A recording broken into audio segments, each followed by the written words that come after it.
शान मसूद ने थोड़ा चेंज किया कि साजिद खान के साथ उन्होंने नुमान अली के बजाय नया गेंद जो है वो अबरार अहमद को दिया। इस तरह की पिचेस बनाकर हम जीत जाते हैं। कहते हैं ना कि जीत के बहुत सारे बाप होते हैं लेकिन शिकस्त यतीम होती है। अब अगला जो साइकिल शुरू हो रहा है 2025 से लेकर 2027 तक का, उस साइकिल में पाकिस्तान क्या स्ट्रेटेजी बनाता है।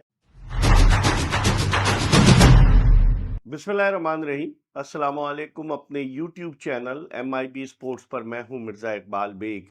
पाकिस्तानी सरजमीन पर टेस्ट क्रिकेट में एक मरतबा फिर पाकिस्तानी स्पिनर्स का जादू सर चढ़ कर बोला और इंग्लैंड के खिलाफ मुल्तान और रावलपिंडी टेस्ट में स्पिनर्स के जरिए कामयाबी हासिल करने के बाद आज पाकिस्तान ने वेस्ट इंडीज़ के खिलाफ मुल्तान में खेला गया पहला क्रिकेट टेस्ट मैच 127 रन से जीतकर सीरीज में 1-0 की सबकत हासिल कर ली। अगर देखा जाए तो इस टेस्ट मैच में पाकिस्तान के स्पिनर्स साजिद खान, नुमान अली और अबरार अहमद ने तमाम की तमाम 20 विकेटें हासिल की, जिससे आप अंदाज़ा लगा सकते हैं कि स्पिनर्स ने डोमिनेट किया। और पाकिस्तान की जानिब से वेस्ट इंडीज़ की पहली इनिंग्स में फास्ट बॉलर खुर्रम शहजाद ने सिर्फ 1 ओवर किया। अगर आप देखें तो साजिद खान ने इस मैच में 9 खिलाड़ियों को आउट किया, वो मैन ऑफ द मैच करार पाए। 6 विकेटें हासिल की left arm spinner Numan Ali ने, जबकि 5 खिलाड़ियों को अबरार अहमद ने आउट किया। सवाल ये पैदा होता है कि हम अपनी सरजमीन पर इस तरह की पिचेस बनाकर मुखालिफ टीमों को तो ज़ेर कर लेंगे, लेकिन हम जब पाकिस्तान से बाहर जाएंगे तो हमारे लिए मुश्किलात पैदा होंगी। इसकी सबसे बड़ी मिसाल जनूबी अफ्रीका के खिलाफ खेली गई सीरीज़ की है, जहां पाकिस्तानी क्रिकेट टीम को दोनों टेस्ट मैचेस में सेंचुरियन और केप टाउन में शिकस्त का सामना करना पड़ा। वहां सीमिंग विकेट्स थी। तो अगर हम अपने फास्ट बॉलर्स के हवाले से क्या फैसला करने जा रहे हैं, उनका मुस्तकबिल क्या होगा। अगर आप देखें इन दोनों स्पिनर्स को कि जिस तरह से पिछली सीरीज में इन दोनों ने, नुमान अली और साजिद खान ने इंग्लैंड के खिलाफ 2 टेस्ट मैचेस में 39 विकेटें ली थी, और अब आज इस पहले क्रिकेट टेस्ट में इन दोनों स्पिनर्स ने मजमूई तौर पर 15 खिलाड़ियों को आउट किया।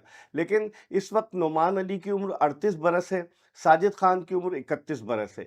जब ये 1-2 साल खेल लेंगे तो उसके बाद कौन है पाकिस्तान का ऐसा स्पिनर, और हम अपने होम ग्राउंड पर स्पिनर्स फ्रेंडली विकेट्स बनाकर क्या अपने फास्ट बॉलर्स को एनकरेज कर रहे हैं। हमारे बैट्समैन भी इसी स्पिन पिच के जाल में बुरी तरीके से फंस गए थे। आप देखें कि अब जो अगला साइकिल है, अब तो ये खत्म हो गया ICC वर्ल्ड टेस्ट चैंपियनशिप का, लेकिन जो अगला साइकिल है 2025 से 2027 तक, इस साइकिल में पाकिस्तान को 6 टेस्ट सीरीज खेलना है, और इन 6 में से 3 टेस्ट सीरीज पाकिस्तान को पाकिस्तान से बाहर जाकर खेलना है, जिनमें पाकिस्तान को जाकर खेलना है वेस्ट इंडीज में, बांग्लादेश में और इंग्लैंड में। इंग्लैंड में 3 टेस्ट मैचेस हैं। क्या वेस्ट इंडीज में पाकिस्तान को इस तरह की स्पिन फ्रेंडली पिच मिलेगी? तो अगर देखें आप तो उसूलन तो ये हुआ कि पाकिस्तान के लिए बड़ी मुश्किल हो सकती है अगर पाकिस्तान जाएगा खेलने के लिए पाकिस्तान से बाहर। वहां पर जो पिचेस होंगी वो बड़ी डिफरेंट होंगी। इस पिच पर आज पाकिस्तानी बैट्समैन भी जद्दोजहद में मसरूफ नजर आए। 102 रन्स पाकिस्तान ने 2 खिलाड़ी आउट पर इनिंग शुरू की, और पूरी पाकिस्तान की टीम जो थी वो 157 रन्स बनाकर आउट हो गई। वेस्ट इंडीज के लेफ्ट आर्म स्पिनर जोमल वॉरिकन ने आप बड़ी अच्छी बॉलिंग का मुजाहरा किया, और उन्होंने 7 विकेटें 34 रन देकर हासिल की। पाकिस्तान की अगर देखा जाए तो आखिरी जो विकेटें थी 7 विकेटें, वो 48 रन के इजाफे के बाद गिरी। धड़ाधड़ बैट्समैन आउट होते चले गए, सिवाय शान मसूद के जो 52 रन बनाने के बाद बदकिस्मती से रन आउट हुए। उनके अलावा पाकिस्तान का कोई और बैट्समैन वेस्ट इंडीज के नातजुर्बाकार स्पिनर्स के खिलाफ जमकर बैटिंग नहीं कर सका। ये मुल्तान क्रिकेट स्टेडियम की पिच इस तरह की पिच थी कि इस पिच पर दुनिया का कोई भी बैट्समैन जो है उसको खेलना बड़ा मुश्किल हो जाएगा। तो हमारे लिए ये एक बड़ा लम्हे फिक्रिया है, क्योंकि हमारे सिर्फ 3 ही बैट्समैन इस टेस्ट मैच में अच्छी कारकर्दगी पेश कर सके, सऊद शकील, मोहम्मद रिजवान और शान मसूद, और किसी हद तक अपने कैरियर का पहला टेस्ट मैच खेलने वाले मोहम्मद हुरैरा। लेकिन बकिया बैट्समैन जो है वो बिल्कुल मुश्किल में नजर आए इस तरह की पिच पर। तो अब देखते हैं कि क्या होता है। लेकिन आज वॉरिकन ने जिस तरह की बॉलिंग की, उन्होंने अपने कैरियर की बेहतरीन बॉलिंग की, और साथ ही साथ पाकिस्तानी सरजमीन पर किसी भी वेस्ट इंडियन स्पिनर की ये बेहतरीन बॉलिंग कारकर्दगी है। पाकिस्तान को उन्होंने आउट किया 157 रन पर, और वेस्ट इंडीज को टारगेट मिला 251 रन का। लेकिन वही पुरानी कहानी, कि जब वेस्ट इंडीज़ के बैट्समैन बैटिंग के लिए आए और पाकिस्तान ने इस मर्तबा शान मसूद ने थोड़ा चेंज किया कि साजिद खान के साथ उन्होंने नुमान अली के बजाय नया गेंद जो है वो अबरार अहमद को दिया और धड़ाधड़ विकेटें गिरती गईं। वेस्ट इंडीज़ की जानिब से उनके बैट्समैन बड़े अच्छे लेफ्ट हैंडेड बैट्समैन हैं, एलिक एथनस। क्या उन्होंने बैटिंग की, वो क्लासिकल नज़र आ रहे थे। उन्होंने निस सेंचुरी तो बनाई, लेकिन उन्होंने इंप्रेशन एक ज़रूर क्रिएट किया कि उनमें बड़ा पोटेंशियल है। इस तरह की पिच पर उन्होंने रिवर्स स्वीप भी खेला, स्वीप शॉट भी खेला, बाहर निकल कर भी स्ट्रोक खेला। तो एथनिक्स ने बड़ी अच्छी बैटिंग का मुजाहरा किया और एथनिक्स ने निस सेंचुरी बनाई। इससे पहले जो मैच हुआ था पाकिस्तान शाहीन और वेस्ट इंडीज़ के दरमियान इस्लामाबाद क्लब में, उस मैच में भी एलेक एथनस ने बड़ी उम्दा बैटिंग का मुजाहरा किया था। पहली इनिंग्स में उन्होंने 99 रन बनाए थे और दूसरी इनिंग्स में 58 रन नॉट आउट बनाए थे।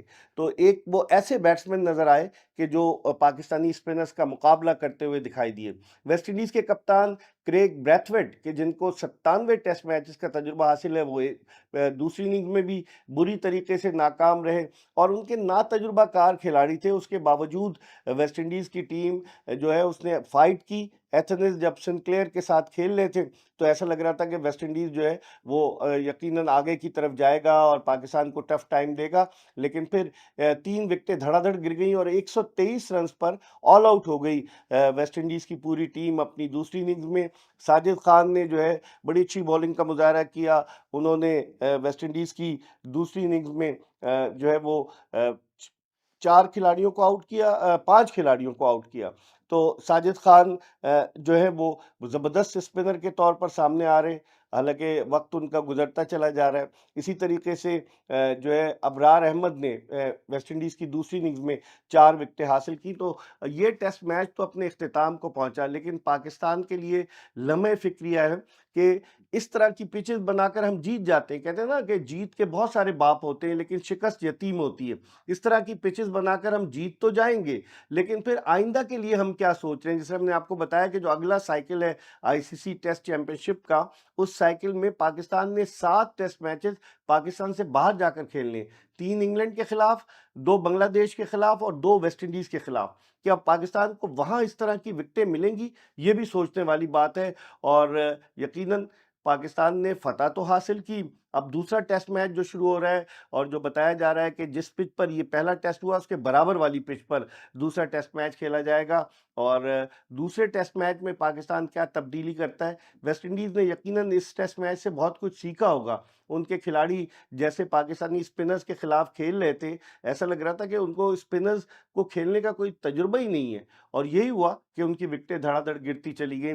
लेकिन साजिद खान, नुमान अली और अबरार अहमद, एक मरतबा फिर अबरार तो इस टेस्ट मैच में वापस आए, वरना पहले तो साजिद और नुमान ही पाकिस्तान की जानिब से डेंजर मैन बने हुए थे। और दिलचस्प बात यह कि साजिद खान को हम साउथ अफ्रीका नहीं लेकर गए, नुमान अली को लेकर गए, उन्हें एक भी टेस्ट मैच नहीं खिलाया।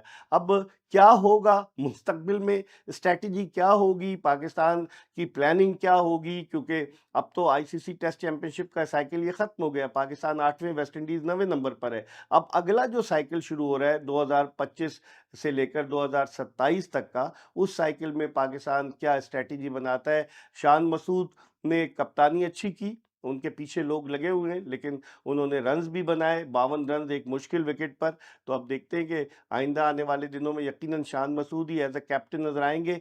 पाकिस्तान की इस कामयाबी का क्रेडिट स्पिनर्स को जाता है, लेकिन पिच को भी यकीनन थोड़ा बहुत क्रेडिट जाता है कि जो बड़ी खतरनाक थी और इस पिच पर जो टीम जिसके बैट्समैन बेहतर खेले वो कामयाबी से हमकिनार हुई। सीरीज का दूसरा क्रिकेट टेस्ट मैच हफ्ते से यही मुल्तान क्रिकेट स्टेडियम में शुरू होगा। हम आपको अपडेट करते रहेंगे। देखते रहिए MIB स्पोर्ट्स।